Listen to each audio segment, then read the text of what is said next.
नमस्कार दोस्तों, स्वागत है आपका उपनिषद एकेडमी में। दोस्तों, आज के हमारे इस सब्सक्रिप्शन बैच में जो कॉमन सोशियोलॉजी का बैच है, इस बैच में आज हम देखेंगे बड़े ही महत्वपूर्ण टॉपिक के बारे में और जानने समझने का प्रयास करेंगे। आज का ये लेक्चर है हमारा चैप्टर नंबर 2। लेक्चर नंबर 2 है, चैप्टर नंबर 2 है। पिछले लेक्चर में हमने कवर किया था समाजशास्त्र का अर्थ क्या है समाजशास्त्र एक विषय के तौर पर। और आज हम देखेंगे समाजशास्त्र की विषय वस्तु, यानी इसका सब्जेक्ट मैटर क्या है, स्कोप क्या है, समाजशास्त्र में किन विषयों का अध्ययन होना चाहिए या किन विषयों का अध्ययन होता है। समाजशास्त्र की विषय वस्तु को लेकर जो विद्वान हैं, समाजशास्त्री हैं, उनमें इतना मतभेद क्यों है, क्यों बहुत से समाजशास्त्री समाजशास्त्र की विषय वस्तु को विशेषीकृत करना चाहते हैं, वहीं कई सारे समाजशास्त्री ऐसे हैं जो समाजशास्त्र की विषय वस्तु को व्यापक बनाने पर जोर देते हैं। ये विषय वस्तु होती क्या है, इसी मुद्दे पर आज हम चर्चा करेंगे आज के अपने इस लेक्चर में। तो चलिए शुरुआत करते हैं आज के अपने इस लेक्चर की। सबसे पहले हम बात करते हैं विषय वस्तु की। तो विषय वस्तु होता क्या है? तो एक शब्द होता है विषय क्षेत्र, एक होता है विषय वस्तु। जैसे मान लीजिए हम भारतीय समाज का अध्ययन करना चाहते हैं, तो हम भारत के भीतर भारतीय सोसाइटी का ही अध्ययन करेंगे, तो ये हो गया हमारा विषय क्षेत्र।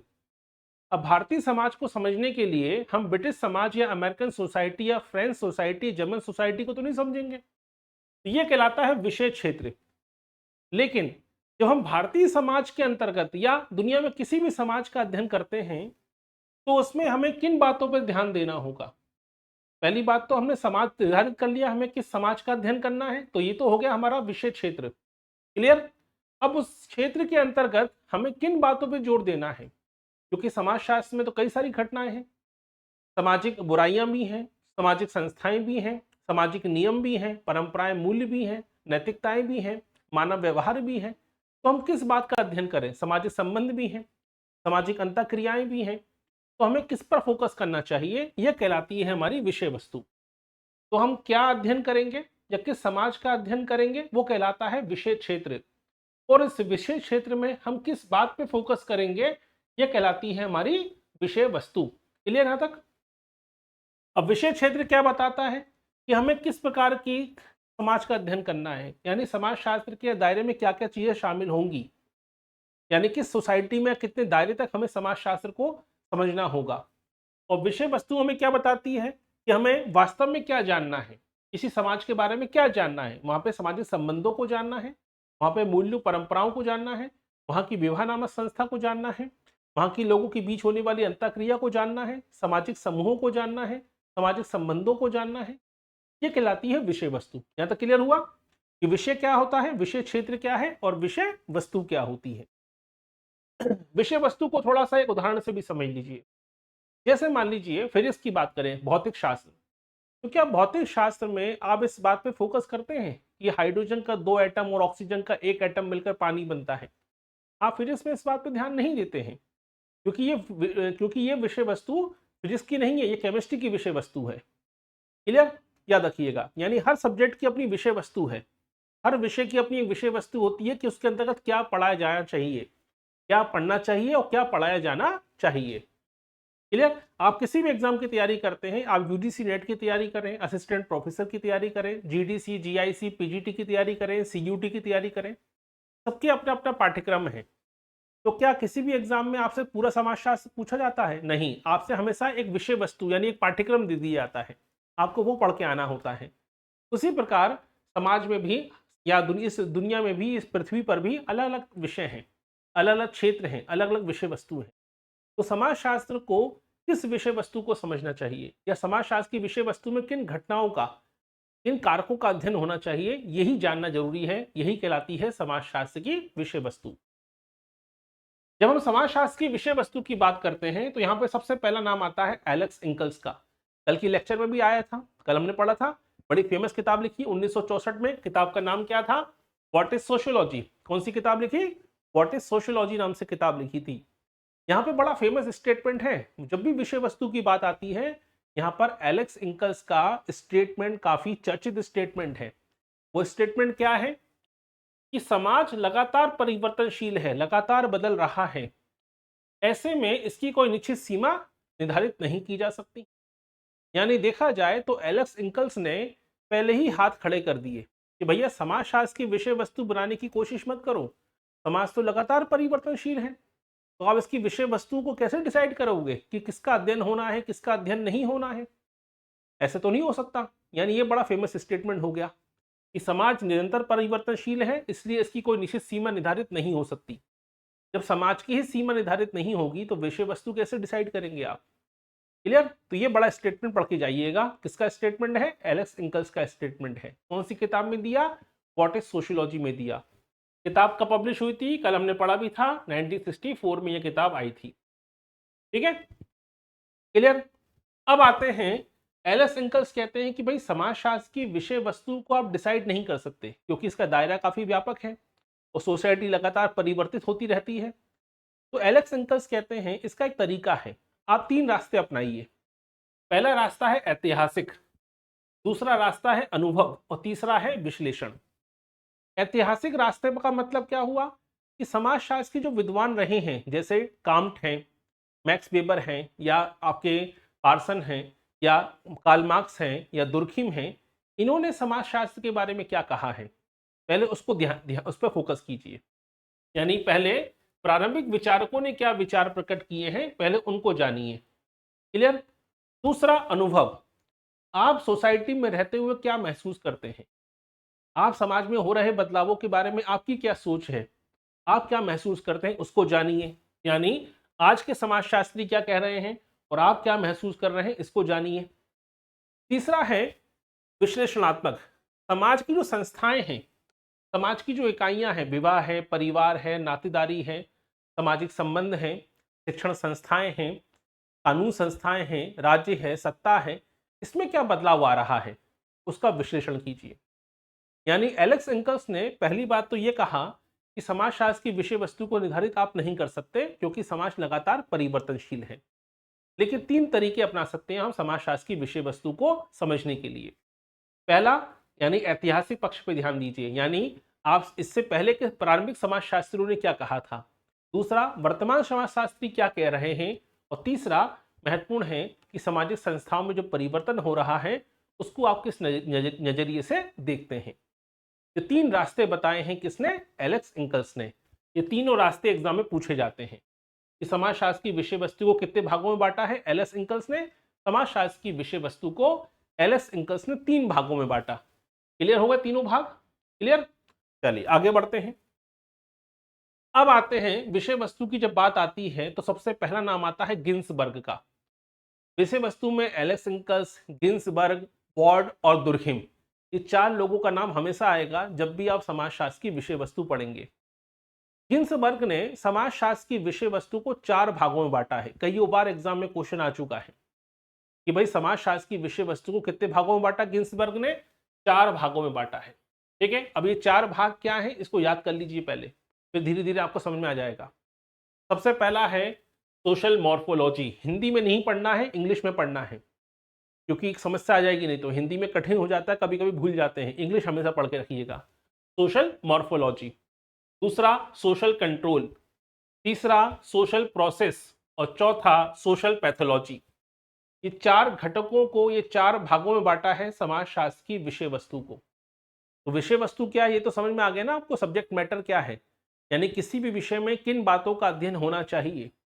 क्या आप केमिस्ट्री में ग्रेविटी का अध्ययन करते हैं?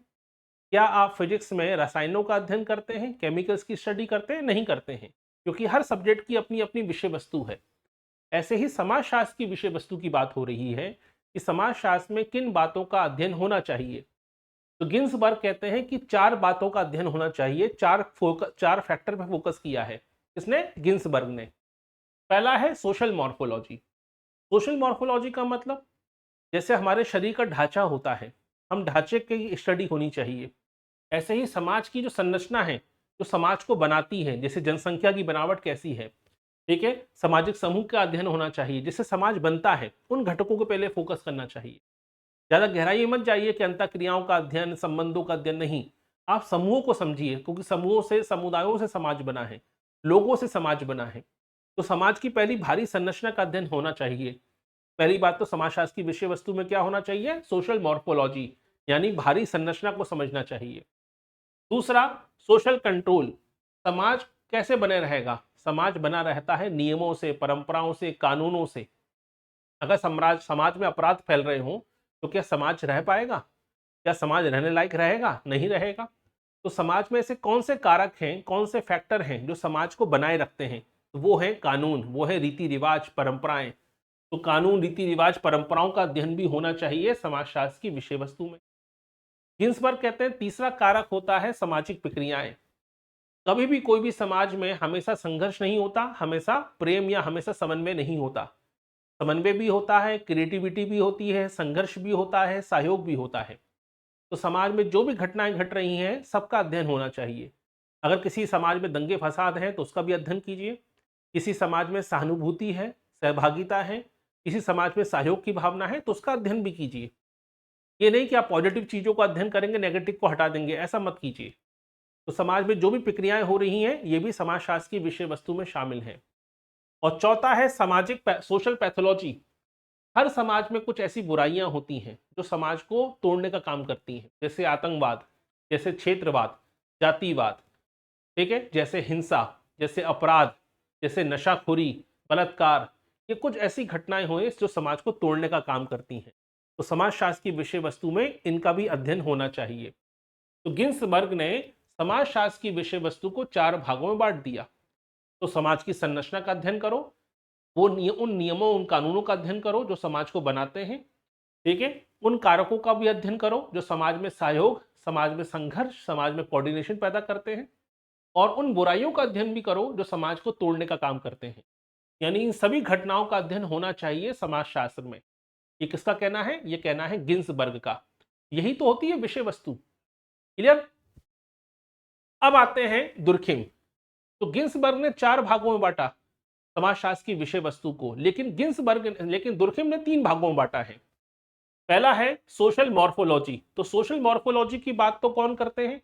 गिन्सबर्ग भी करते हैं और दुर्खिम भी करते हैं, ठीक है। दूसरा है सोशल फिजियोलॉजी और तीसरा है जनरल सोशियोलॉजी।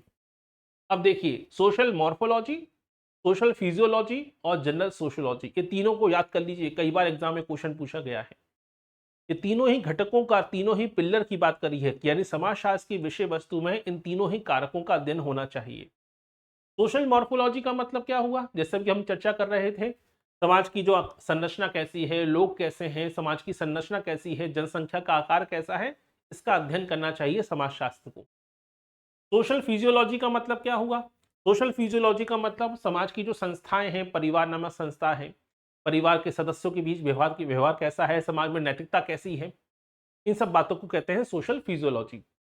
और तीसरा है जनरल सोशियोलॉजी। जनरल सोशियोलॉजी मतलब यानी समाज चलता है संस्थाओं के भरोसे। तो संस्थाओं की प्रवृत्ति कैसी है, संस्थाएं कैसे काम कर रही हैं। अगर शैक्षणिक संस्थाएं अच्छे से काम नहीं करेंगी, अगर परिवार नामक संस्थाएं अच्छे से काम नहीं करेंगी, अगर विवाह नामक संस्थाएं अच्छे से काम नहीं करेंगी तो समाज बिखर जाएगा। तो यहाँ पर दुर्खिम ने समाजशास्त्र की विषय वस्तु में 3 बातों पर जोर दिया। गिन्सबर्ग ने कितनी बातों पर जोर दिया था? 4 बातों पर। दुर्खिम कहते हैं कि नहीं, 3 बातों पर जोर देते हैं, समाज की संरचना पर, समाज में नैतिकता पर और समाज की संस्थाओं की भूमिका पर। क्लियर? इसे कहते हैं समाजशास्त्र की विषय वस्तु को दुर्खिम ने 3 भागों में बांटा। देखिए, सबसे ज्यादा फोकस जो करते हैं दुर्खिम, वो करते हैं वो जनरल सोशियोलॉजी पर। जनरल सोशियोलॉजी मतलब जो संस्थाएं काम कर रही हैं, क्योंकि अगर संस्थाएं कमजोर पड़ गई तो पूरे का पूरा समाज ढह जाएगा। इसीलिए उन्होंने क्या नाम दिया? इसीलिए उन्होंने दार्शनिक अंग कहा है। यानी जनरल सोशियोलॉजी को क्या नाम दिया है? समाज का दार्शनिक अंग नाम दिया है। यही वो हिस्सा है जो पूरी की पूरी व्यवस्था को बनाए रखता है। क्लियर? तो इन बातों पे फोकस किया है किसने? दुर्खिम ने। तो गिन्सबर्ग कहते हैं कि भाई 4 घटकों में बांटा कि समाजशास्त्र को इन 4 घटकों का अध्ययन करना चाहिए। दुर्खिम कहते हैं कि नहीं, समाजशास्त्र को इन 3 घटकों का अध्ययन करना चाहिए। यानी समाज में परिवार की संस्था क्या काम कर रही है, समाज की नैतिकताएं कैसी हैं, समाज के रीति रिवाज कैसे हैं, समाज की जनसंख्या कैसी है, समाज में पलायन की स्थिति कैसी है, समाज की संरचना में क्या बदलाव आ रहे हैं, इन सब बातों का अध्ययन करना चाहिए समाजशास्त्र में। यानी कुल मिलाकर गिन्सबर्ग और दुर्खिम दोनों में एक समानता है, वो समाजशास्त्र के क्षेत्र को काफी व्यापक समझते हैं और काफी व्यापक घटनाओं को समाहित कर रहे हैं विषय क्षेत्र के अंतर्गत। क्लियर? कोई भी डाउट है, क्वेश्चन है, पूछिएगा। अब आते हैं लेस्टर वार्ड। लेस्टर वार्ड से पहला क्वेश्चन जो एग्जाम में कई बार पूछा गया है, जैसे हम कहते हैं कि भाई दुनिया में समाजशास्त्र का जनक किसे को कहा जाता है? समाजशास्त्र के जनक हैं अगस्त काम्टे। आधुनिक समाजशास्त्र के जनक कौन है? Email Durkheim. अमेरिका में समाजशास्त्र का जनक किसे कहते हैं? अमेरिकी समाजशास्त्र का जनक कहते हैं लेस्टर वॉर्ड को। भारत में समाजशास्त्र का जनक किसे कहते हैं? जीएस घुरिये साहब को, गोविंद सदाशिव घुरिये साहब को। क्लियर? तो लेस्टर वॉर्ड को कहते हैं अमेरिकन समाजशास्त्र का जनक। अब यहाँ पे लेस्टर वॉर्ड कहते हैं कि समाजशास्त्र की जो विषय वस्तु है, सब्जेक्ट मैटर है, इसमें दो बातें होती हैं, क्योंकि समाजशास्त्र दो भागों में बटा हुआ है। यहीं से एग्जाम में क्वेश्चन पूछा जाता है कि समाजशास्त्र को दो भागों में बांटा है। पहला है प्योर सोशियोलॉजी, शुद्ध समाजशास्त्र, और दूसरा है अप्लाइड सोशियोलॉजी, व्यवहारिक समाजशास्त्र। तो यहाँ पे लेस्टर वॉर्ड ये कहते हैं कि समाजशास्त्र की विषय वस्तु जो है, इसको समझने के लिए पहले समाजशास्त्र को दो भागों में बांट लीजिए। एक है प्योर सोशियोलॉजी, जो केवल समाज के नियमों को खोजने की बात करता है कि ऐसे कौन से नियम हैं जिससे समाज चलता है। तो ये काम किसका है? प्योर सोशियोलॉजी का। और दूसरा वो नियम जो हमारे अपने जीवन में हम वास्तविक रूप से इस्तेमाल करते हैं, जो हमारे समाज को वास्तविकता रूप देते हैं, उसका अध्ययन भी होना चाहिए। तो वो होता आता है व्यवहारिक समाजशास्त्र। इसका मतलब क्या हुआ? अब यहाँ पे इसका मतलब ये नहीं कि समाजशास्त्र को दो भागों में बांट दिया। यहाँ इन्होंने विषय वस्तु को समझाने के लिए समाजशास्त्र को दो भागों में बांटा है। समाजशास्त्र बटा हुआ नहीं है, याद रखिएगा। ठीक है? तो यहाँ पे याद रखिए, लेस्टर वॉर्ड को समझना बहुत जरूरी है। बहुत से लोग केवल रट्टा मार के चले जाते हैं, रट्टा नहीं मारना है। तो यहाँ पर विषय वस्तु को समझाने के लिए लेस्टर वॉर्ड ये कहते हैं कि समाजशास्त्र दो भागों में बटा हुआ है। एक है प्योर सोशियोलॉजी, एक है अप्लाइड सोशियोलॉजी। जैसे आप देखा होगा आपने, एक होता है साइंस अप्लाइड और एक होता है प्योर साइंस। एक वो साइंस है जो सैद्धांतिक है, और एक वो है जो सिद्धांत का इस्तेमाल करके हमारे जीवन में बदलाव लेके आता है। ऐसे ही समाजशास्त्र में भी समाजशास्त्र का एक हिस्सा वो है जो जीवन के सिद्धांतों को, समाज के नियमों को खोजने की बात करता है। समाजशास्त्र का एक हिस्सा वो है जो जीवन की व्यवहारिकता को अध्ययन करने की बात करता है। यही कारण है कि समाजशास्त्र में लेस्टर वॉर्ड कहते हैं कि समाजशास्त्र न केवल समाज के नियमों की खोज करता है, बल्कि साथ ही साथ समाज की जो व्यवहारिक पहलू हैं, इनका अध्ययन भी करता है। यानी ये सैद्धांतिक भी है और ये व्यवहारिक भी है। इसी कारण से इसका दायरा क्या हो जाएगा? इसका दायरा बढ़ जाता है। यानी समाजशास्त्र की विषय वस्तु में समाज के नियम, समाज के सिद्धांत, समाज की अच्छाइयाँ, समाज की बुराइयाँ, हमारे जीवन के व्यवहारिक पक्ष, सब कुछ शामिल हो जाता है। इसलिए इसकी विषय वस्तु क्या हो जाती है? व्यापक हो जाती है। अब आते हैं सोरोकिन। यहां तक क्लियर हुआ कि नहीं हुआ? बताइए। यहां तक आपको क्लियर हुआ या नहीं हुआ? फिर आगे बढ़ेंगे हम, क्योंकि सोरोकिन को थोड़ा समझना जटिल हो जाता है। इसलिए पहले विषय वस्तु में यहां तक समझ में आया या नहीं आया, कमेंट बॉक्स में बताइए, टेक्स्ट बॉक्स में मैसेज लिखिए। तो टेक्स्ट टाइप मैसेज लिखा हुआ है या चैट मैसेज लिखा होगा आपके ऑप्शन पर, वहां क्लिक कीजिए, बताइए। या कोई भी डाउट है तो क्वेश्चन पूछ लीजिए। क्योंकि विषय वस्तु किताबों में लिखा जरूर है, लोग रट्टा मार लेते हैं, लेकिन विषय वस्तु इतना आसान टॉपिक नहीं है।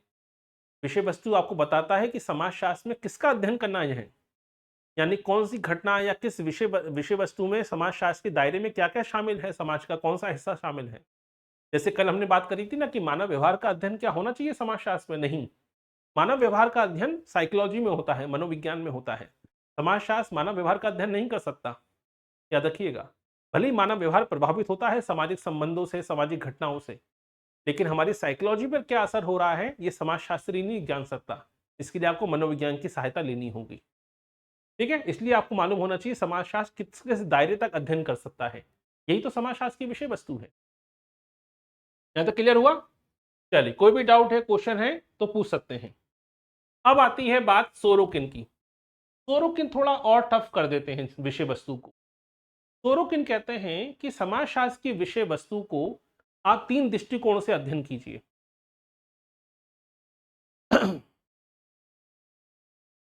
जी हाँ, श्रीराम द्विवेदी जी, सैद्धांतिक पहलू को वैज्ञानिक पहलू कहा जा सकता है। जी हाँ, सैद्धांतिक पहलू अपने आप में वैज्ञानिक पहलू ही है। जैसे मान लीजिए जब लेबोरेटरी में या प्रयोगशाला में कोई खोज होती है तो वो हमेशा सैद्धांतिक स्तर पर होती है, लेकिन जब उस खोज को इस्तेमाल करके हम कोई उपकरण बनाते हैं तो व्यवहारिक हो जाता है। जैसे एक्सरे मशीन, तो एक्सरे मशीन की खोज हुई, उसका आविष्कार किया गया, माफ कीजिएगा, बाद में अब वो उस एक्सरे मशीन का इस्तेमाल हमारे हेल्थ सर्विस में हो रहा है।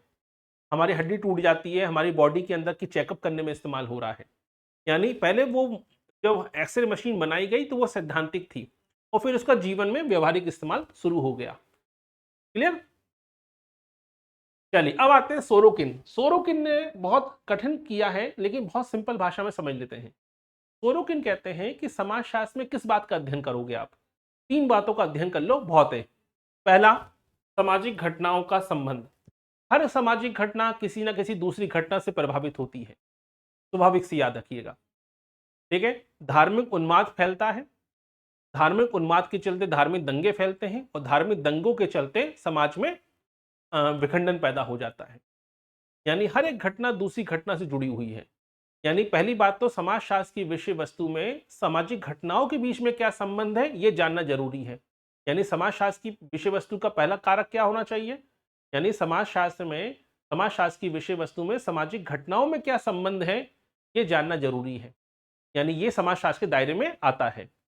दूसरा, सामाजिक और गैर सामाजिक घटनाओं के बीच में क्या संबंध है?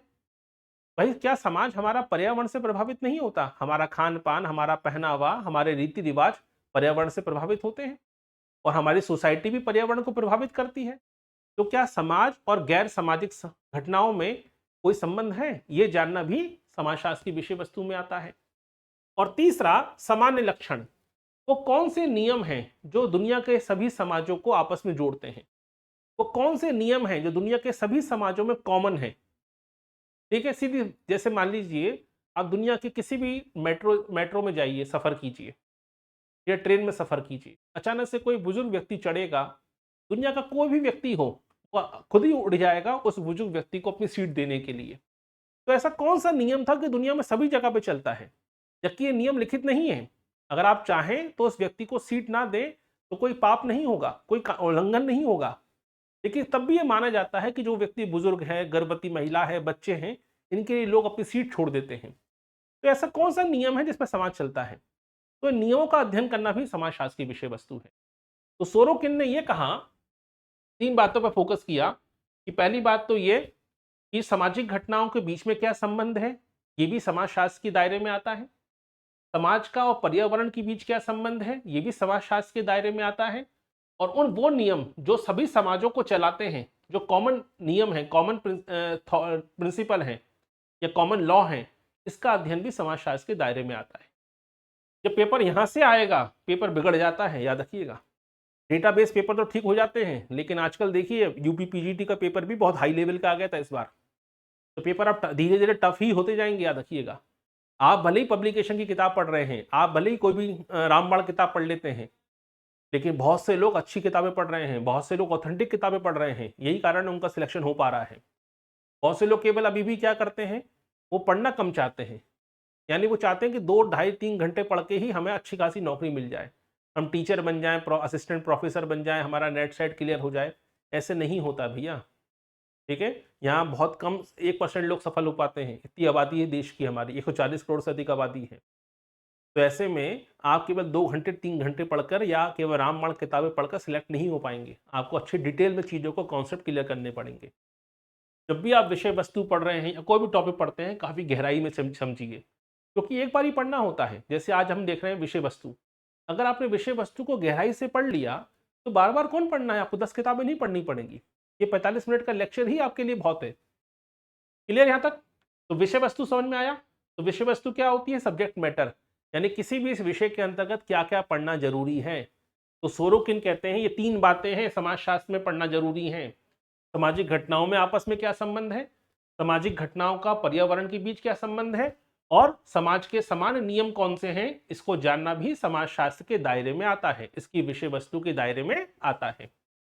अब यहीं से एक बड़ा महत्वपूर्ण नियम आता है, बहुत कम किताबों में आपने पढ़ा होगा, यह लिखा तो होता है लेकिन समझाया नहीं जाता, जिसे कहते हैं N+1 का नियम। ये किसने दिया? ये दिया है सोरोकिन ने। ये नियम भी हमें समाजशास्त्र की विषय वस्तु को गहराई से समझने में अहम रोल प्ले करता है या अहम रोल निभाता है।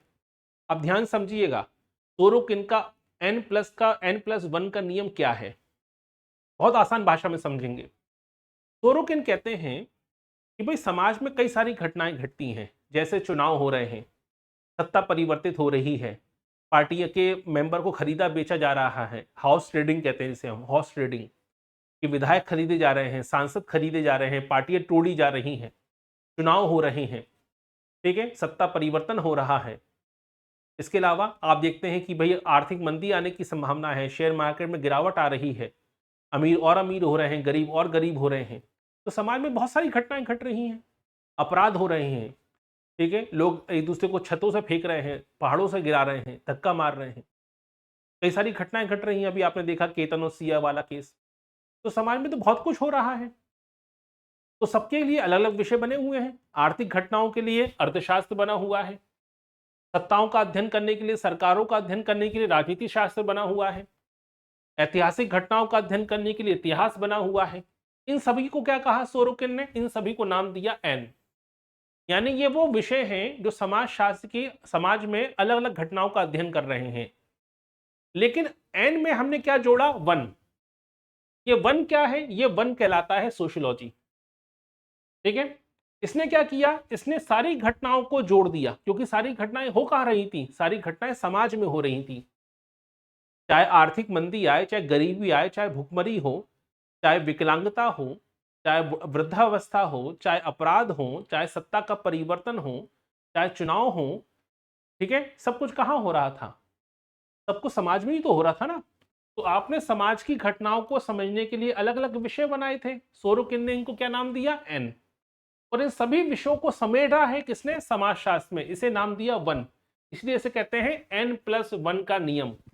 यानी समाजशास्त्र क्या करता है? समाजशास्त्र सारे विषयों को, सारे विषय वस्तु को समेट लेता है। N+1 का नियम सोरोकिन का काफी व्यवस्थित नियम है। यह बताता है कि समाज को, आप समाजशास्त्र केवल संस्थाओं का या परिवार का या विवाह का अध्ययन करने वाला विषय नहीं है। इसने सारी सब कुछ समेटा हुआ है। इसने हर चीज को समेट लिया है अपने अंदर में। इसने अर्थशास्त्र की विषय वस्तु को भी समेट लिया, इसने राजनीति विज्ञान की विषय वस्तु को भी समेट लिया, इतिहास की विषय वस्तु को भी समेट लिया है। इसीलिए इसे N+1 का नियम कहते हैं। अब N+1 का नियम और क्या, और आसान भाषा में समझें। एन क्या है? एन का मतलब होता है विशेष विज्ञान, जहां समाज के केवल एक हिस्से का अध्ययन होता है। और वन का मतलब है समाजशास्त्र, जो सभी अलग अलग विज्ञानों को आपस में जोड़ देता है। इसीलिए यहां पर सोरोकिन क्या कहते हैं कि समाजशास्त्र क्या है? एक ग्लू की तरह है। किसकी तरह है? एक गोंद की तरह है, जो समाज की सभी घटनाओं को, समाज में हो रही सभी घटनाओं को करने वाले विषयों को आपस में समाहित कर देता है। तो समाजशास्त्र किसी की नकल नहीं मारता है, बल्कि समाजशास्त्र सबको समेट लेता है। इसी को N+1 का नियम कहते हैं। और इसी N+1 के नियम के चलते समाजशास्त्र की विषय वस्तु क्या हो जाती है? काफी व्यापक हो जाती है। इसलिए समाजशास्त्र को आप किसी बंधन में बांध नहीं सकते, उसकी विषय वस्तु काफी व्यापक है। अगर मंदी आ रही है, मंदी के चलते बेरोजगारी बढ़ रही है, तो उस बेरोजगारी का अध्ययन भी समाजशास्त्र करेगा, गरीबी का अध्ययन भी समाजशास्त्र करेगा, वृद्धावस्था के चलते समाज में जो अव्यवस्था फैल रही है, इसका अध्ययन भी समाजशास्त्र करेगा, राजनीति में सत्ता परिवर्तन के चलते जो सामाजिक परिवर्तन पैदा होगा, इसका अध्ययन भी समाजशास्त्र करेगा। इसलिए समाजशास्त्र की विषय वस्तु क्या हो जाती है? व्यापक हो जाती है। इसी को N+1 का नियम कहते हैं। क्लियर हुआ यहां तक? तो कई लोगों ने, देखिएगा, इतने सारे समाजशास्त्रियों ने, चाहे गिन्सबर्ग हो, एल.एस. इंकल्स हो, दुर्खिम हो, सोरोकिन हो, ठीक है, सभी ने समाजशास्त्र की विषय वस्तु के व्यापकता को स्थापित किया कि समाजशास्त्र की विषय वस्तु में क्या क्या होना चाहिए। क्लियर? अब यहाँ पे आते हैं, जब भी बात आती है समाजशास्त्र की विषय वस्तु की, तो दो संप्रदाय उभर कर सामने आते हैं, क्योंकि ये विवाद हमेशा से बना रहा। मैक्स वेबर हो, वॉन-वीज हो, दुर्खिम हो, जॉर्ज सीमेल हो, सोरोकिन हो, गिन्सबर्ग हो, सबने ये विवाद हमेशा से रहा कि समाजशास्त्र में क्या पढ़ाया जाए और क्या हटाया जाए। सीधी सी बात है। तो दो संप्रदाय उभर कर सामने आए विषय वस्तु के इस संघर्ष को देखते हुए, और इसी को हम लोग स्वरूप या संप्रदाय कहते हैं। ठीक है, तो समाजशास्त्र को कैसे पढ़ाया जाए, इसमें क्या क्या मुद्दों को शामिल किए जाए, कौन कौन से इसमें टॉपिक शामिल किए जाएं, समाजशास्त्र में किन किन घटनाओं का अध्ययन हो, इसको लेकर विवाद हमेशा से बना रहा। विद्वानों में दो विचारधाराएं बढ़ गई। एक विचारधारा उभर कर सामने आई जिसे हम कहते हैं स्वरूपात्मक संप्रदाय, यानी फॉर्मल, ठीक है, स्कूल कहते हैं, और दूसरा है समन्वयात्मक संप्रदाय, यानी जिसे हम सिंथेटिक स्कूल कहते हैं। स्वरूपात्मक संप्रदाय के जनक माने जाते हैं जॉर्ज सीमेल, और यह संप्रदाय जर्मनी में डेवलप हुआ था, इसीलिए इसे जर्मन संप्रदाय भी कहते हैं। हम अभी डिटेल में पढ़ेंगे। स्वरूपात्मक संप्रदाय कहता है कि समाजशास्त्र एक स्वतंत्र विज्ञान है। क्या फिजिक्स में, ध्यान समझिएगा इसको, टॉपिक को। स्वरूपात्मक संप्रदाय कहता है, क्या आप फिजिक्स में केमिस्ट्री का अध्ययन करते हैं? क्या आप फिजिक्स में रसायनों का अध्ययन करते हैं? नहीं करते हैं। क्या आप केमिस्ट्री में एस्ट्रोफिजिक्स खगोल शास्त्र का अध्ययन करते हैं? क्या नहीं करते हैं। क्या आप केमिस्ट्री में मैथमेटिक्स के फॉर्मूलों का इस्तेमाल करते हैं? नहीं करते हैं। क्यों? क्योंकि हर विषय की अपनी अपनी विषय वस्तु है। ऐसे ही समाजशास्त्र भी एक स्वतंत्र विषय है, इसकी विषय वस्तु भी स्वतंत्र होनी चाहिए। तो समाजशास्त्र को भी अगर विज्ञान बनाना है तो इसको हमें स्पेसिफाइड सब्जेक्ट बनाना पड़ेगा। इसे हमें एक स्वतंत्र विज्ञान अगर बनाना है तो इसे हमें विशिष्ट बनाना पड़ेगा। ठीक है। वहीं समन्वयात्मक संप्रदाय कहता है कि नहीं, समाजशास्त्र का दायरा काफी व्यापक है, इसे बांधने की कोशिश मत करो, इसे स्वतंत्र विज्ञान है, इसे सामान्य विज्ञान बनाओ, हमें इसे काफी विस्तृत अध्ययन करना है। हम इसे किसी एक घटना का या किसी एक समस्या का अध्ययन करने वाला विषय बनाकर नहीं रख सकते। याद रखिएगा, हमें इसके दायरे को फैलाना है, इसे हमें सामान्य विज्ञान बनाना है। तो स्वरूपात्मक संप्रदाय कहता है कि समाजशास्त्र की विषय वस्तु को संकुचित करो, इसको विस्तृत करो, ठीक है, इसको विशेषीकृत बनाओ, तब जाके साइंस बनेगा। लेकिन समन्वयात्मक संप्रदाय कहता है कि नहीं, समाजशास्त्र की विषय वस्तु व्यापक है, इसे हम किसी एक घटना या एक स्वरूप का अध्ययन करने तक सीमित नहीं रख सकते, इसलिए इसका दायरा विस्तृत होना चाहिए और इसे हमें जनरल साइंस बनाना है, इसे हमें प्योर साइंस नहीं बनाना है। इस बात को लेकर झगड़ा शुरू हुआ, विषय वस्तु को लेकर। ठीक है। अब यहां पे थोड़ा सा इसको एक रूपक से समझिए, उदाहरण से समझिए। समन्वयात्मक संप्रदाय और स्वरूपात्मक संप्रदाय दोनों का झगड़ा किस बात को लेकर है? इस गिलास को देखिए, ये गिलास कांच का गिलास है, इसके अंदर पानी भरा हुआ है। तो स्वरूपात्मक संप्रदाय कहता है कि हमें तो केवल किसका अध्ययन करना चाहिए? गिलास का अध्ययन करना चाहिए। ठीक है, किसका अध्ययन करना चाहिए? गिलास का। गिलास के अंदर क्या भरा है? दूध भरा है कि पानी भरा है कि तेल भरा है, इससे हमें क्या मतलब? हम तो गिलास की स्टडी करेंगे।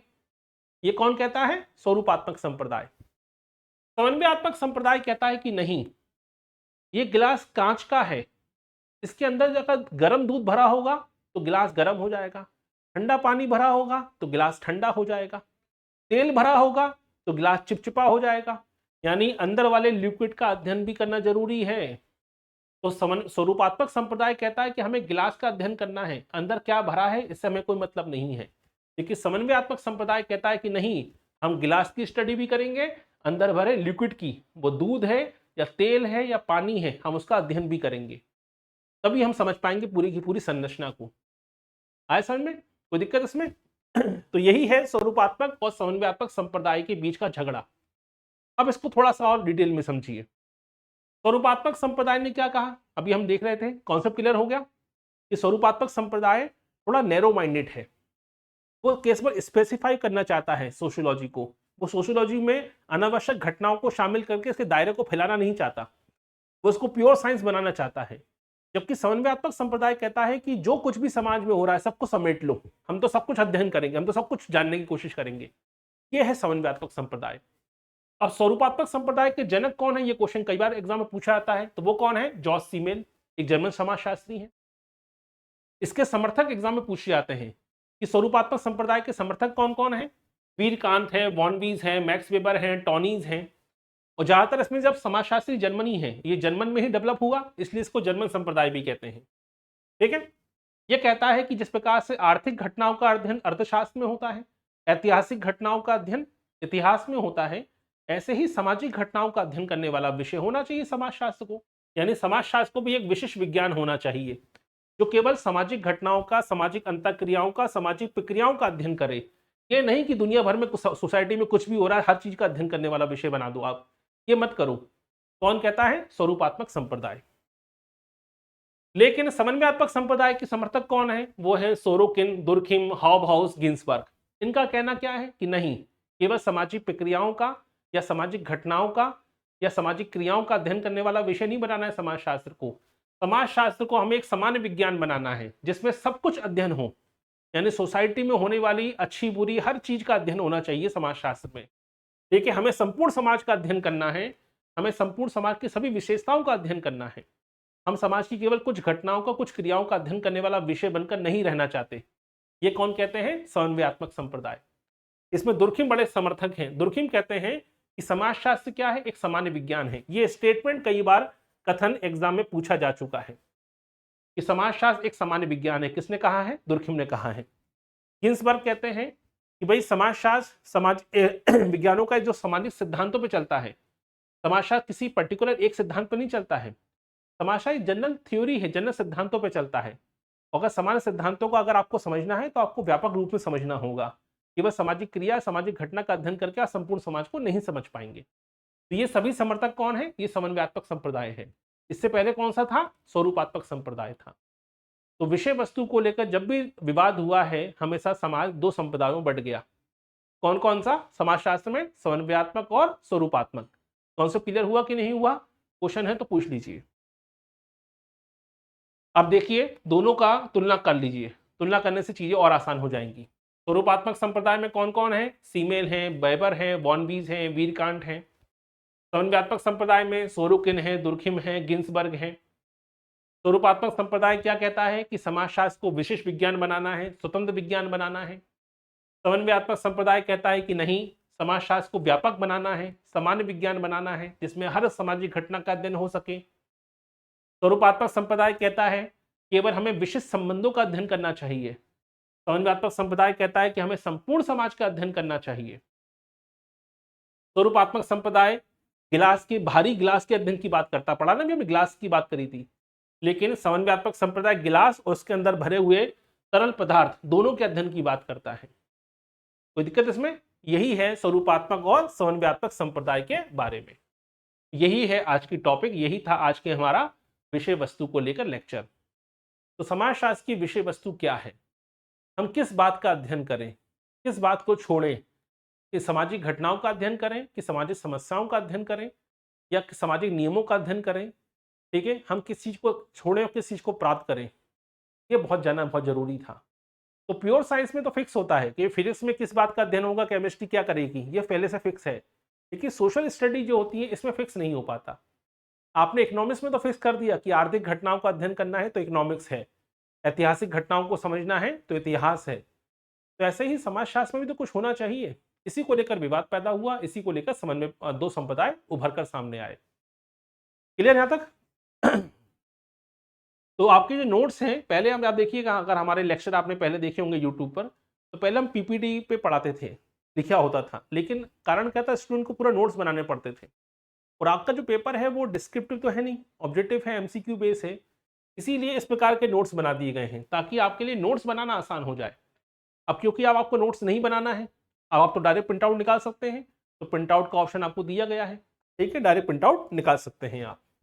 कोई समस्या? तो ये सब्सक्रिप्शन वाला बैच हमने इसलिए शुरू किया है ताकि बेसिक स्तर पर आप चीज़ों को समझना शुरू करें सोशियोलॉजी में। ठीक है, केवल 500 रुपये प्रति माह की फीस है। बहुत से लोगों ने कमेंट किया यूट्यूब पर कि ये कोर्स कब खत्म होगा। तो कम से कम 4.5 से 5 महीने चलेगा। 4.5 से 5 महीने अगर आपने प्रतिदिन सोमवार से लेकर शनिवार तक, संडे को टेस्ट होगा याद रखिएगा, सोमवार से लेकर शनिवार तक, हफ्ते में 6 दिन, महीने में 24 दिन, ठीक है, अगर आपने अच्छे से पढ़ लिया डेली 5 महीने तक, समाजशास्त्र के सारे कॉन्सेप्ट क्लियर हो जाएंगे। और इस तरीके से अगर आपने नोट्स बना लिए, प्रिंट आउट भी निकाल के रख अगर फाइल में लगाते चले गए, कोई किताब ऐसी नहीं होगी जिससे पेपर बाहर निकल जाए। ऐसी आपको कोई किताब नहीं पढ़नी पड़ेगी, गारंटी में देता हूँ। ठीक है, क्योंकि बहुत ही जटिल तरीके पे जाकर बहुत ही गहन अध्ययन करके आपके लिए नोट्स तैयार किए। आपको जरूरत नहीं है किताबों को भटकने की, आपको केवल पढ़ना है और पेपर सॉल्व करने हैं। संडे को वीकली टेस्ट होगा, सोमवार से लेकर शनिवार तक जो पढ़ाया जाएगा। कल सोमवार था, कल से बैच शुरू हुआ है, आज मंगलवार है। शनिवार तक जितना पढ़ा दिया जाएगा, संडे को उसका टेस्ट होगा। ठीक है, तो संडे को आप पूछिएगा मत कि टेस्ट में क्या आएगा, नहीं, सोमवार से लेकर शनिवार तक जो पढ़ा है वो सब कुछ आएगा। क्लियर हुआ यहां तक? ठीक है, कुछ चीजें जटिल होती हैं, कुछ शब्दावली जटिल होती हैं, तो उसे थोड़ा सा 1-2 बार पढ़कर देखिएगा। कोई भी डाउट है आप क्वेश्चन पूछ सकते हैं। लाइव क्लास चल रही है, टाइप मैसेज करके प्रश्न अपना पूछ सकते हैं। ठीक है, कल हमने पढ़ा था समाजशास्त्र क्या है, आज हमने पढ़ा समाजशास्त्र की विषय वस्तु। कल हम पढ़ेंगे समाजशास्त्र की प्रगति, परसों हम पढ़ेंगे समाजशास्त्र की विषय के रूप में उत्पत्ति। तो विषय के रूप में कैसे उत्पत्ति हुई है समाजशास्त्र की। तो एक लेक्चर हमेशा इस तरीके से चलेगा और एक लेक्चर में हम चलेंगे थिंकर को लेकर। तो सेकंड लेक्चर जो होगा हमारा वो थिंकर पे होगा, जो 15 मिनट के अंतराल पर शुरू होने वाला है, जिसमें आज हम शुरुआत करेंगे दुर्खिम की। तो आपका प्रश्न है कि समाजशास्त्र की उत्पत्ति को हम कब पढ़ेंगे, तो आप ये पढ़ेंगे परसों, क्योंकि कल हम पढ़ेंगे समाजशास्त्र की प्रकृति को, नेचर को, उसके बाद हम पढ़ेंगे समाजशास्त्र की विषय के रूप में उत्पत्ति को। ठीक है, तो एक लेक्चर हमारा थिंकर पे चलेगा और एक लेक्चर हमारा सामान्य समाजशास्त्र पे चलेगा। यानी प्रतिदिन इस वाले बैच में, सब्सक्रिप्शन वाले बैच में 2 लेक्चर हुआ करेंगे 45-45 मिनट के। पीडीएफ आप डाउनलोड कर सकते हैं, प्रिंट आउट निकाल सकते हैं। नए बैच में ये सुविधा हमने दे दी है। ठीक है, कोई दिक्कत इसमें, आपको भटकना ना पड़े, आपको किताबें ना पढ़नी पड़े, लेकिन कम से कम फिर भी कोशिश कीजिएगा, कुछ चीज़ों को लिखिएगा जरूर अपने हाथों से, क्योंकि ये हैंड रिटन नोट्स ही बहुत कारगर साबित होते हैं हमेशा। चलिए, तो मुलाकात होगी आपसे अगले लेक्चर में। 15 मिनट के बाद आपसे फिर से मुलाकात होगी। टॉपिक का नाम क्या है? दुर्खिम। दुर्खिम का जीवन परिचय और दुर्खिम के सामाजिक तथ्य की अवधारणा को जानने समझने का प्रयास करेंगे। बने रहिए हमारे साथ, मुलाकात होगी आपसे अगले लेक्चर में। बहुत बहुत धन्यवाद।